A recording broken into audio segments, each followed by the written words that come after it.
Friends नमस्कार, हर हर महादेव, जय श्री कृष्णा, राधे राधे। दोस्तों तो आज की वीडियो होगी स्नैपी गर्ल और अंशु के ऊपर, जो कि ये कंट्रोवर्सी चल रही है। मतलब बीच में कभी कभी बंद हो जाती है, फिर अचानक से ये सारी चीज़ें होने लगती है। आखिर सपना को क्या दिक्कत है और सपना की वीडियो से अंशु को क्या दिक्कत है, दोनों के बारे में मैं बात करूंगी दोस्तों। और कहीं ना कहीं दोनों तरफ से ये सारी चीज़ें हुई हैं, एक तरफा कभी भी ताली नहीं बजती है।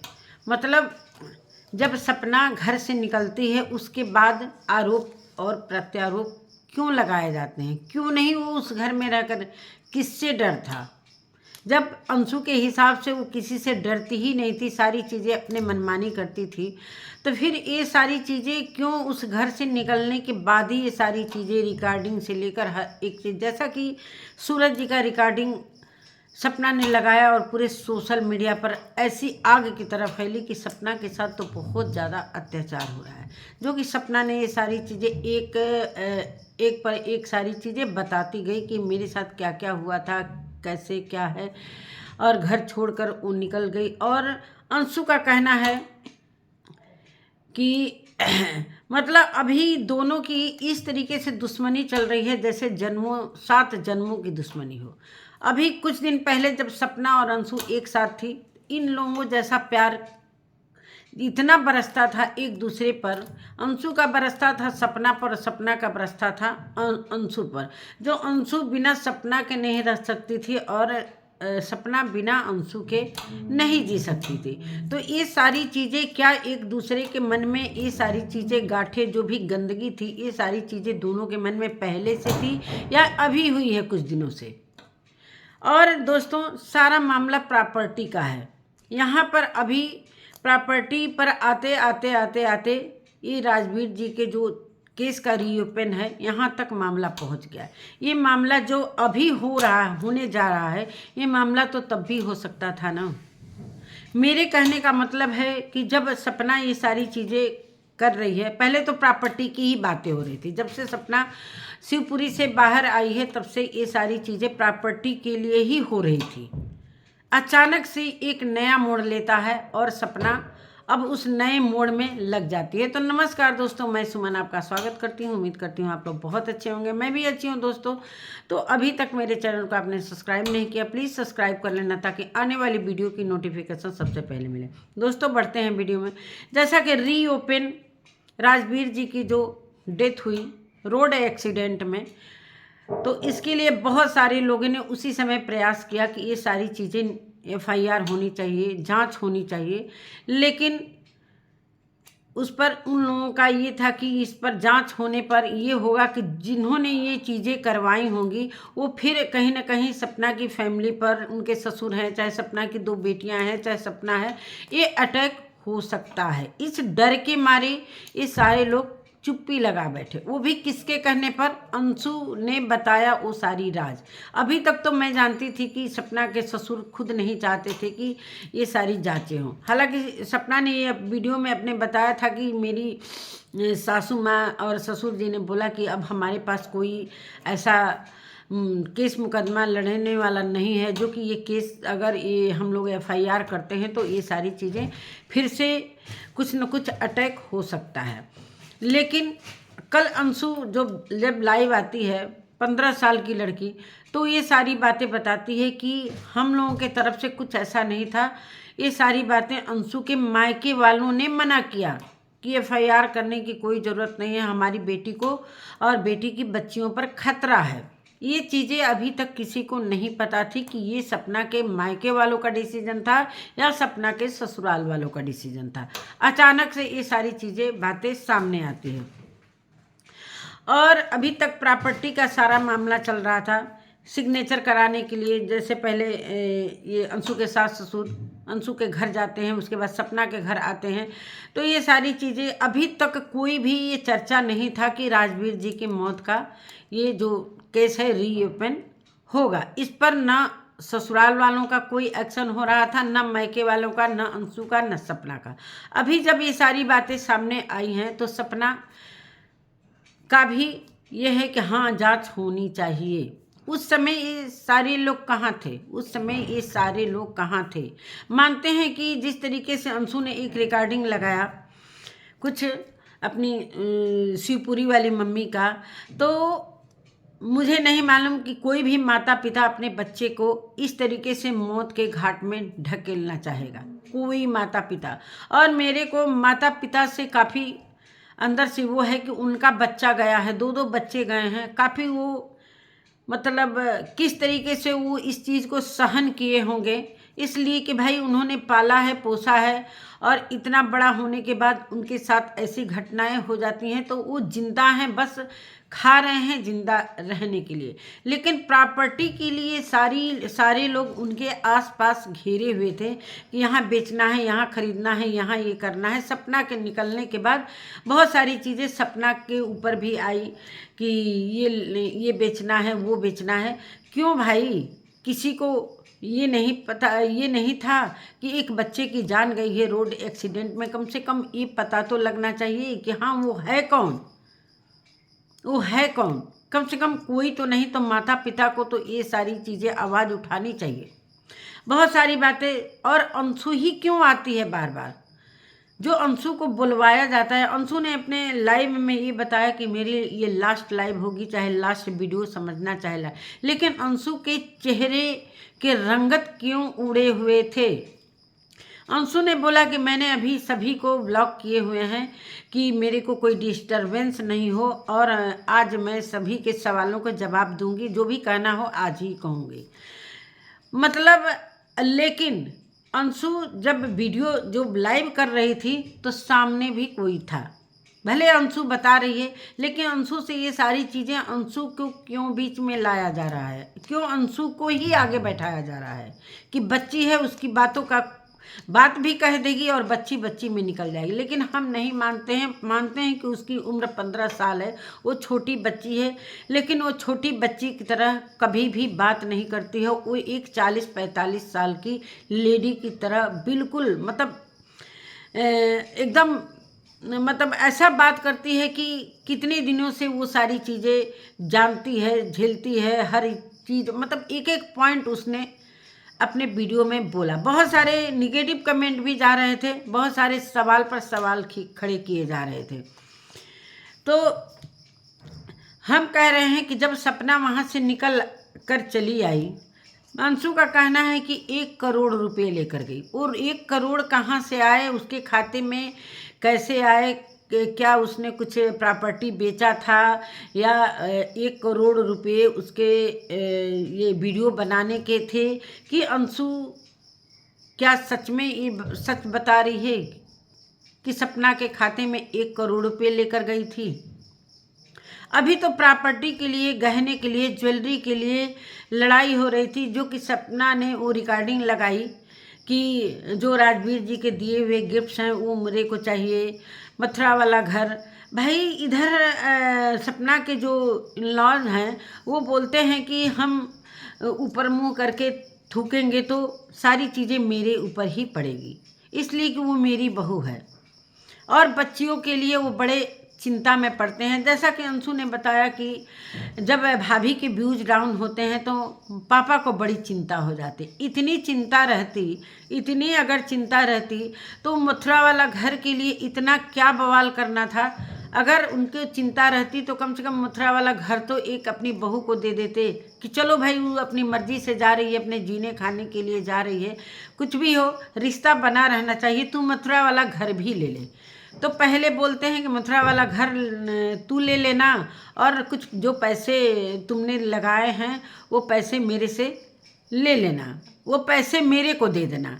फिर बाद में उनका तुरंत स्टेटमेंट चेंज होता है कि नहीं तू पैसे ले लेना, वो घर तो मेरे को चाहिए। मतलब इस तरीके से क्या अपनी बहू और जो उनके बेटे की जो 2 पोतियां हुई हैं उनके लिए इतना कौन सा बाबा ही लगेंगे ना, दादा, एक दादा अपनी बच्चियों के लिए इतना सारा कुछ पैसे का हिसाब किताब कर रहे हैं। पहले तो वो चिंता करते हैं कि मेरी बहू के व्यूज डाउन हो गए, उसके बाद पैसे का हिसाब किताब करते हैं, प्रॉपर्टी का हिसाब किताब करते हैं, कहाँ सिग्नेचर लेना है, हमको बेचना है, हमको बेचकर क्या करना है क्या नहीं करना है। सारा मामला प्रॉपर्टी पर ही चल रहा था। किसी को दोनों तरफ से, चाहे सपना हो चाहे सपना के सास ससुर हो, किसी को ये चिंता नहीं थी कि हाँ जो बच्चा इस दुनिया से चला गया है उसकी आत्मा तड़प रही है, उसको इंसाफ चाहिए कि नहीं चाहिए।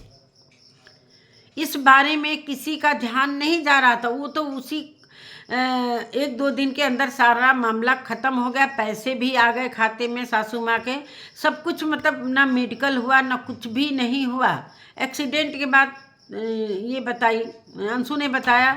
और उस क्यों भाई क्यों ऐसे बोल रही हूँ कि हम जब ये सारी चीज़ें रीओपन की बातें आई तो 6-7 लोग कैसे हॉस्पिटल पहुँच गए। भाई अच्छी बात है ना कि रीओपन होगा तो कम से कम पता तो चलेगा कि इसके पीछे किसका हाथ है। जो राजवीर जी को उतनी चोटें भी नहीं आई थी, उनके मोबाइल को कोई नुकसान नहीं आया था, तो ये सारी चीज़ें या तो करवाई गई हैं, जो कि 100 कितना पता नहीं कितना रफ्तार में वो गाड़ी चली आ रही थी, जो राजवीर जी को इतने में, इतनी स्पीड गाड़ी में तो एकदम बॉडी के परखच्चे उड़ जाते हैं, लेकिन बॉडी पर बहुत कम चोट आए थे। और सबसे पहले सपना के मायके वाले, सपना वगैरह सारे लोग हॉस्पिटल में पहुंचे। क्यों नहीं मेडिकल कराया गया, क्यों नहीं पोस्टमार्टम कराया गया, क्यों अचानक से ये सारी चीज़ें, उसमें किसका हाथ था। सपना को तो हम मानते हैं कि वो होश में नहीं होगी, लेकिन जो वहाँ पर मायके वाले चाहे ससुराल वाले पहुँचे तो ये पोस्टमार्टम तो बनता था ना, लेकिन कुछ भी नहीं। ये सारा मामला झोल माल करके ख़त्म कर दिया गया, इस चीज़ को दफन कर दिया गया कि इसको, इसके बारे में किसी को बोलना नहीं है, इसलिए कि अगर हम बोलेंगे तो बाद में और भी मेरे बच्चियों के ऊपर, चाहे सपना के ऊपर, चाहे सपना के सास ससुर पर, ये सारी चीज़ें फिर से अटैक हो सकती हैं। अभी सपना और अंशु में इतना प्यार था। सब नहीं, अंशु ने बताया, बहुत सारे लोग सवाल कर रहे थे कि क्या सपना ने तुझे मारा था। उसने बोला कि हाँ मारा था। मारने के बावजूद भी इतना प्यार क्यों बरस रहा था। एक बार इंसान अगर किसी को मार देगा, किसी को डांट देगा, तो सच में उस इंसान से बोलने का मन नहीं करेगा।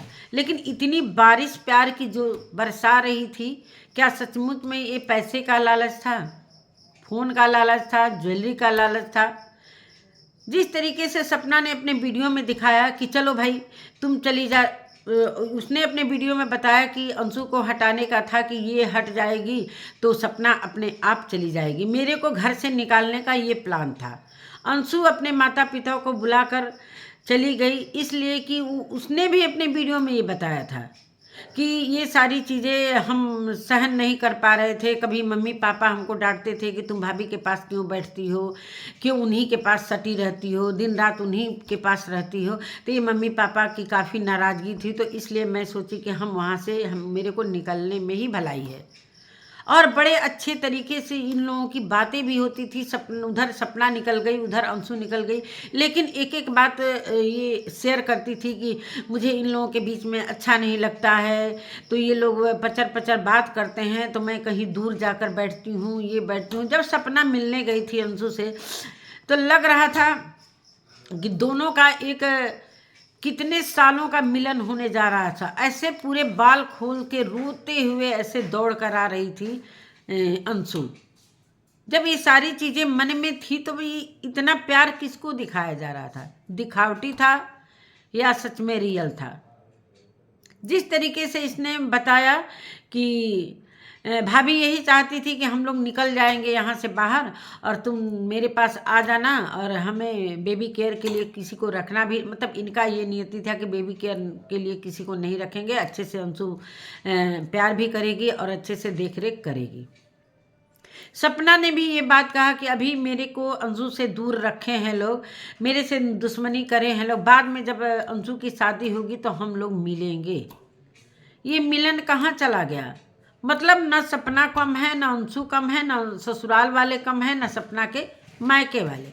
सारा कुछ प्रॉपर्टी का मामला चलते चलते चलते चलते अब आया है कि अब रीओपन होगा। अंशु ने बताया अपने वीडियो में कि कुछ लोग बीमार हैं, हॉस्पिटल में चले गए हैं। क्यों क्यों इतने बीमार हो गए? सभी को तो खुशी होनी चाहिए ना कि चलो रीओपन हो रहा है, अच्छी बात है। हालांकि नीचे से अलका का कमेंट जा रहा था कि मैं रीओपन करवाने जा रही हूँ, तो उसने बोला कि अच्छा है अलका दीदी, आप रीओपन करवाइए, मैं आपके साथ हूँ। जिस समय सपना के मायके वाले ने मना किया था कि ये सारी चीज़ें FIR वगैरह नहीं हुआ था, तो क्या एक माता पिता का फर्ज नहीं बनता था कि मेरे बेटे का कातिल कौन है? इस बारे में उन्होंने नहीं सोचा, अभी तक नहीं सोच रहे वो तो ये सारी चीज़ें हमारे कहने का मतलब एक पर एक सारी इज्जत इन लोगों की पूरे सोशल मीडिया पर उछलती जा रही है। जिस तरीके से था कि चलो भाई इनका खानदान बहुत ही रईस है, ये है वो है, बड़े इज्जतदार हैं लोग, सारी चीज़ें सपना के द्वारा धीरे धीरे सोशल मीडिया पर आती गई। उसके बाद वो सारी चीज़ें अंशु भी लाती गई, सारी चीज़ें जो भी मारपीट। और सपना ने एक कम्युनिटी लगाया है कि 12 मई को उसके साथ शराब पीकर मारपीट की गई। क्या सच में मारपीट की गई? इस बारे में अंशु ने कुछ नहीं बताया कि जब इनके साथ मारपीट होती थी तो फिर ये क्यों वहाँ पर रुकी थी, क्यों नहीं? सही बात है भाई, तब क्यों नहीं ये अपने मायके में खबर करती थी कि मेरे साथ मारपीट हुई? इतना सहन करने की क्या जरूरत है? किस चीज़ के लिए इतनी यातनाएं सहती थी? मेरे को ये नहीं पता कि वो सारी चीज़ें जब बाहर शिवपुरी से निकलने के बाद ही सारी चीज़ें इस सपना के द्वारा क्यों फैलाई जा रही है, हमारे समझ में नहीं आता कि अगर 1 करोड़ रुपए ये आए कहाँ से? जिस तरीके से ये अंशु नहीं बोल रही है, अंशु के सामने से कोई बुलवा रहा है। अंशु इतनी छोटी बच्ची है, इसको तो इस मामले में बोलना ही नहीं चाहिए, लेकिन अंशु ही क्यों बार बार आती है सपना की बातों का जवाब देने के लिए? चाहे सपना भी क्यों अंशु से ही सवाल करती है? ये तो अपने माता पिता से भी, अरे अपने सास ससुर से भी सवाल कर सकती थी, और अंशु के माता पिता से कर सकती, अंशु के भाई से करती। अंशु से ही क्यों सवाल कर रही है? और बार बार ये जवाब देने के लिए अंशु ही क्यों आती है, जो कि कहती है कि हम 15 साल की बच्ची हैं। चाहे इधर से ये अब बुरी हो गई अंशु सपना के लिए, और अंशु के लिए सपना बुरी हो गई। अभी भी अंशु ने बताया कि अभी मैं शिवपुरी गई थी तो मम्मी पापा कह रहे थे कुछ रास्ता निकालो, मतलब बच्चियों के लिए कुछ रास्ता निकालो। इतना प्यार भी है और प्रॉपर्टी का लड़ाई भी है। सपना का कहना कुछ और है कि ये सिग्नेचर करवाने के चक्कर में, वो जो क्या कहते हैं बिला बेचने के चक्कर में है, उनका कुछ और है, इनका कुछ और है। अब ये मामला पूरी तरीके से मोड़ ले चुका है। जो भी मारपीट होती थी सपना की, क्यों सपना सहन करती थी? जैसा कि इसने बताया कि अपने माता पिता से भी मैं सारी चीज़ें नहीं करती थी। कोई भी लड़की ऐसी नहीं हो सकती है जो, और एक रिकॉर्डिंग का भी सच अंशु ने बताया कि इनकी मोबाइल में अपने आप रिकॉर्डिंग हो जाती है। ये रिकॉर्डिंग नहीं करती हैं, वो रिकॉर्डिंग का एक ऑप्शन है, उसमें अपने आप सारी बातें रिकॉर्डिंग होती हैं, और ये बहुत बुरी चीज़ है। समय समय पर रिकॉर्डिंग को चलाना, समय समय पर ये सारी चीज़ें करना। अभी बीच में अगर प्रॉपर्टी का इतना नहीं रहता तो ये दौरोट के लिए इतना लड़ाई क्यों?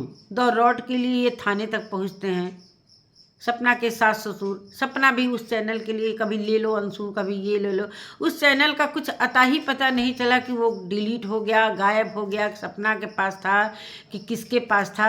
अभी तक वो मामला पेंडिंग में पड़ा हुआ है, कुछ क्लियर नहीं हो पाया द रोड के लिए। मतलब जिस तरीके से एक चैनल के लिए लड़ाई हो सकता है, तो प्रॉपर्टी के लिए जाहिर सी बात है कि प्रॉपर्टी के लिए भी लड़ाई हो सकता है। और सपना इस पर द रोड पर क्यों चुप्पी लगा ली? उसके बाद इसकी कोई वीडियो न कोई ऑब्जेक्शन, लेकिन अचानक से एक पूरी तरीके से सबके पिक चिपकाती है और ये बोलती है कि हमारे जान को खतरा है और हमारे को इतना पिंच किया जा रहा है कि मैं खुदकुशी कर लूँ अपनी दोनों बेटियों के साथ। अगर मेरे को कुछ होता है तो इतने लोग, ये लोग जिम्मेदार होंगे मेरे मौत का।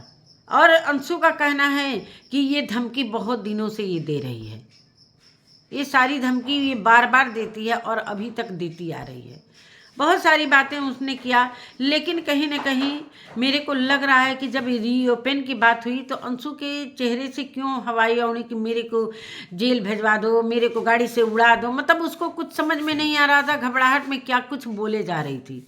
ऐसा लग रहा था कि कुछ न कुछ अंदर में ऐसे घबराहट है, जो कि अभी तक उसके सास ससुर का कोई स्टेटमेंट नहीं आया। और जो पड़ोसी हैं, पड़ोसी वो भी अभी घुसे पड़े थे। जब ये सपना अभी तक वो उस पड़ोसी कहाँ थे जो अभी सपना के आने के बाद वो हर एक जो उन लोगों के साथ होता है सारी चीज़ें, कुछ बीच में ये सारी चीज़ें भी आई थी कि सपना ने जानबूझकर अंगूठी पहनाया, सपना का राजवीर के साथ अफेयर था, ऐसा कुछ। लेकिन इस बात को क्लियर किया अंशु ने कि नहीं, ऐसा अफेयर वगैरह कुछ भी नहीं था, वो शादी मम्मी पापा ने जानबूझकर करवाई थी, इसलिए कि ये जो बड़े वाले भैया थे उनके बिना ये रह नहीं पाती थी, पागल हो जाती थी, नाखूनों से नोचती थी, मतलब ऐसी ऐसी हरकतें करती थी। फिर इनकी शादी जल्दी से ये लोग राजवीर जी से करवाए। जो सपना ने बताया कि जो भी प्यार मिला है मेरे को राजवीर से ही मिला है। अभी इधर बीच अंशु के सीबी के लिए भी सवाल उठ रहे थे, मतलब सपना के इतने दुश्मन कहाँ से पैदा हो गए अचानक से। जब इनके साथ मारपीट हो, सूरज ने मारपीट किया था और रिकॉर्डिंग इन्होंने सुनाई थी, फिर उस घर में रहने का कोई मतलब ही नहीं बनता था, कोई मतलब नहीं बनता था। इस सीधे से मायके आती, ये सारी बातें क्यों नहीं अपने माता पिता से क्यों सहन कर रही थी, किसके कारण इतनी। जब जिस तरीके से बोल रही हैं कि हमें सती सावित्री कह कि बड़ी सती सावित्री हैं, मानते हैं कि चलो भाई सती सावित्री नहीं हो, मानते हैं कि ठीक हो चाहे कुछ भी हो, तो ये रिकॉर्डिंग सुनाने का कोई वजह नहीं था। जो दुनिया में इंसान नहीं है उसका इतना इज्जत उछालने की अभी तक नहीं बताई थी। अगर राजवीर जी जिंदा रहते तो ये सारी चीज़ें बताती।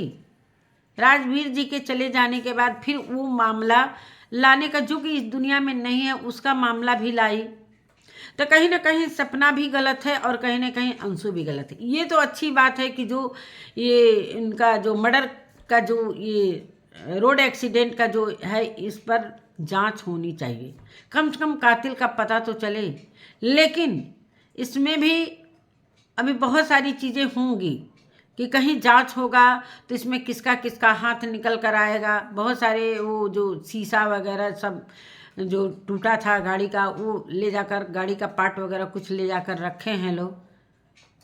और ये जब भी इनसे सवाल पूछा जा रहा था कि मतलब कि सपना तो उस समय जब राजवीर जी इस दुनिया में नहीं रहे, सपना तो होशो हवास में नहीं रहे, उसके बारे में भी अंशु ने बोला कि बिल्कुल होश में। जब इनके मायके वाले आते थे तो बहुत अच्छे से ये उन लोगों से बात करती थी, जिससे इनको नहीं बात करना रहता था ये बेहोश हो जाती थी। मतलब हद है यार।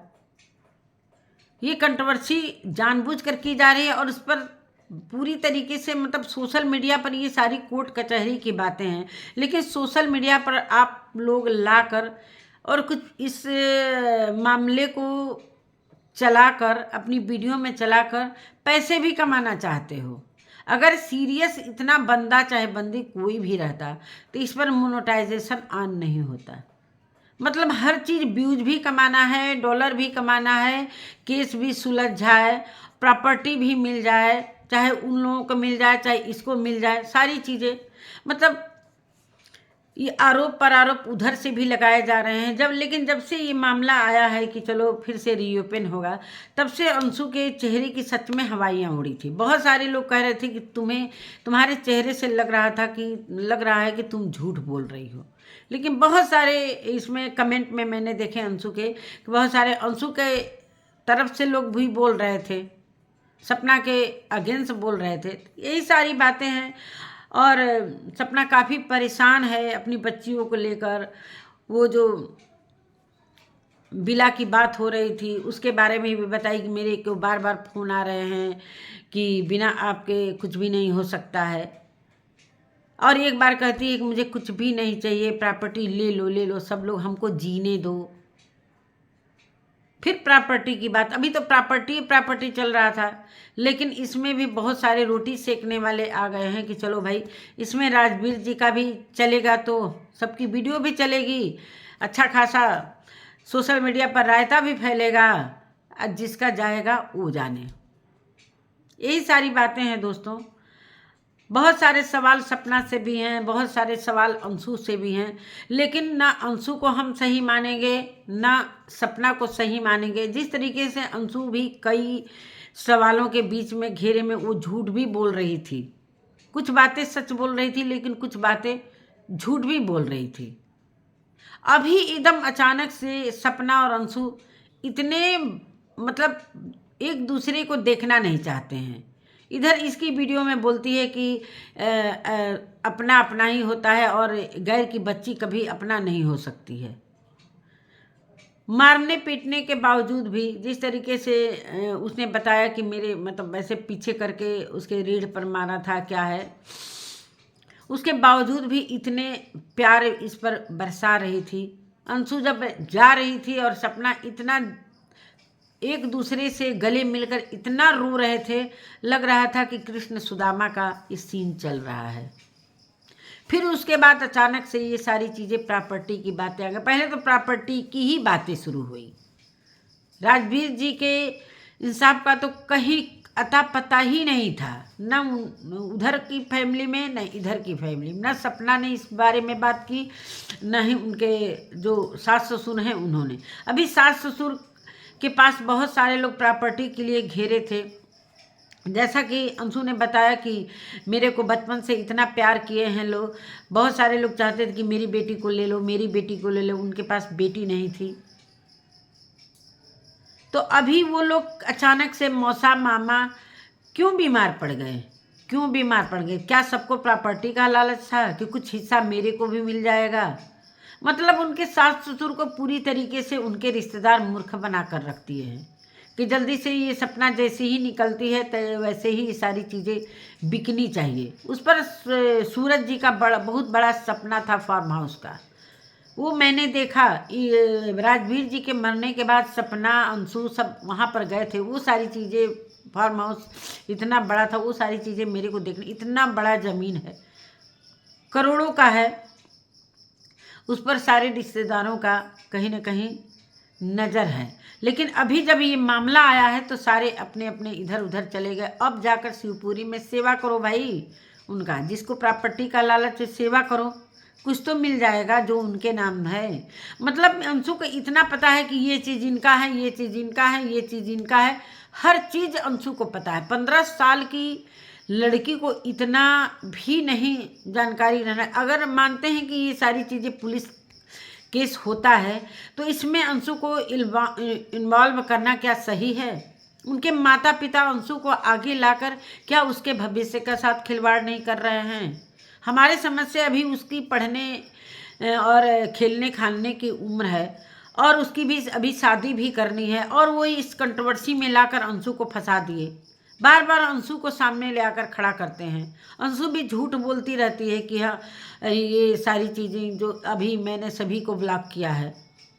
अंशु के ज़िंदगी के साथ उसके माता पिता खुद खिलवाड़ कर रहे हैं, जो कि एक 15 साल की लड़की है उसको आगे लाकर ये भी सोच रहे होंगे कि इसकी ये बात को कह भी देगी और कहीं ना कहीं पुलिस के नज़रों में ये सारी चीज़ें आएंगी भी नहीं। हम अपनी बातों को बड़े आसानी से इससे कहलवा सकते हैं।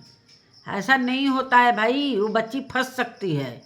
और बार बार बोल रही है कि मेरे को मरवा दो, मेरे से इतनी दुश्मनी है तो मेरे को उड़वा दो, गाड़ी से उड़वा दो, ये कर दो। ये क्यों पागलपन का दौरा चढ़ रहा है अंशु पर? क्यों ऐसा कर रही है? हालांकि जब ये चीज़ बोल रही थी कि मैंने सबको ब्लॉक किया तो उसके आसपास में 2-4 लोग थे। उससे जो तीखे सवाल किए जा रहे थे, कहीं ना कहीं उसके उस सवालों के जवाब देते देते वो लड़खड़ा भी जा रही थी। कुछ उसके मुंह से अटपटा सा भी निकल जा रहा था। जैसे कि कुछ सवाल हुए कि जब अलका गई थी तो तुम्हारे पापा ने क्यों मना कर दिया कि वो सपना नहीं मिलेगी? सपना तक वो बात पहुंचाते तब तो सपना को पता ही नहीं था। उनको तो बाहर से ही हटा दिया गया। उसके बाद अलका के अगेंस्ट खड़ा कर दिया गया। वो जाकर थाने में कागजात वगैरह कि ये औरत हम लोगों के फैमिली के पीछे पड़ी है, ये है वो है। अब कैसे सपना ये सारी चीज़ें एक्सेप्ट कर ली? क्या सच में अगर इंसाफ चाहती तो उस घर से निकलने के बाद सबसे पहले इंसाफ का ही नाम लेती कि हमारे पति को इंसाफ मिलना चाहिए, ये केस रीओपन होना चाहिए। उसको याद दिलाया गया है, तब उसके दिमाग में ये सारी चीज़ें क्यों बैठी हैं अभी? यही सारी बातें हैं, बहुत सारी बातें हैं दोस्तों। तो मेरी वीडियो कैसी लगी? बहुत चीज़ तो याद भी नहीं आता है जब वीडियो बनाने बैठते हैं। बहुत सारा चीज़ सोचते हैं कि ये बोलेंगे, वो बोलेंगे, ये बोलेंगे, वो बोलेंगे। चलिए, इसी के साथ अपने वीडियो का मैं एंड करती हूँ। मिलती हूँ एक नए वीडियो के साथ, तब तक के लिए नमस्कार।